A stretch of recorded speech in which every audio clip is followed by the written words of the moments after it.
So, I mean, typically what a hiring team would, or where a hiring team would be coming from, and I'm sure you would have experience in this sort of aspect yourself of building out your teams or contributing to additional headcount within your team.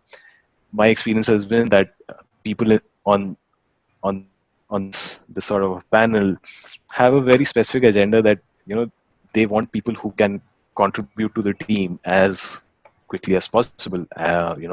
Who become assets to the team as quickly as possible with as minimal handholding as possible, especially when you're hiring people from the industry. Now, how you would or how you could leverage this to your experience uh, is that when you're applying or when you come across this specific opportunity within a product team, off the bat what where this product is aimed at and who this product is essentially serving. So if you were to take a specific example of, let's say, the healthcare or procure to pay scenarios, in a procure to pay setting, you know who are going to be using this product. It's going to be, let's say, the payables department of an organization, and within payables organization there are these several stakeholders, or several sort of personas of people who are interacting with your product.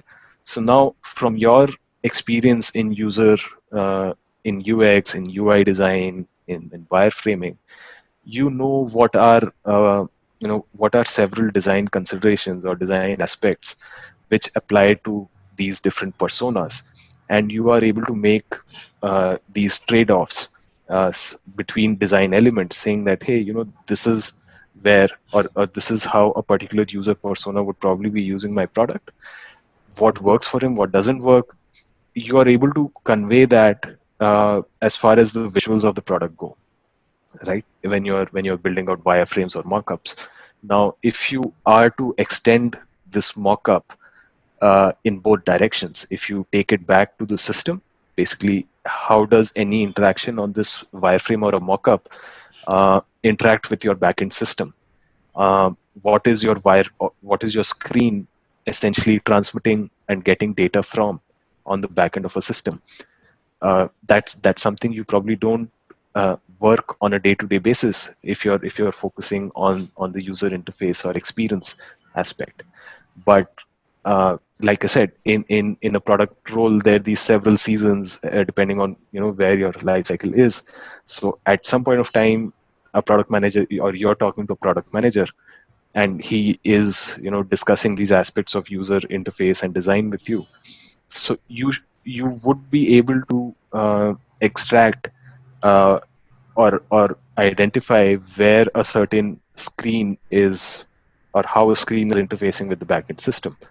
And if you have to take this on the other side, you typically will have a good idea of where your individual screen is sitting on the several screens, or the inventory of screens that you have, and how does the interaction typically flow from one aspect of the product to another. So this is probably just starting point.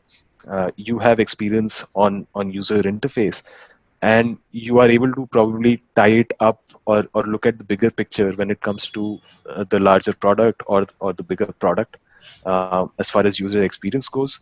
How that screen or how that part of the product is interacting with the backend systems is something that you can take as step number one. And again, now this is kind of a static insight that my screen is sitting on top of this system. How the system was designed to be this way, or what were several considerations which were taken into discussion, is the next step. Basically, from your experience, you would probably know. If you were to successfully extrapolate this aspect of taking a screen and going back into the system, you probably you can see several systems at play, and what are differences into as far as how information is organized or information is processed in these systems. This would form the aspect of, or this would form the basis for how these systems are designed, and what interfaces do these systems essentially enable. So that these are probably two steps that you can take into starting from where you are right now, and extending or foraying into that aspect of product management or product design.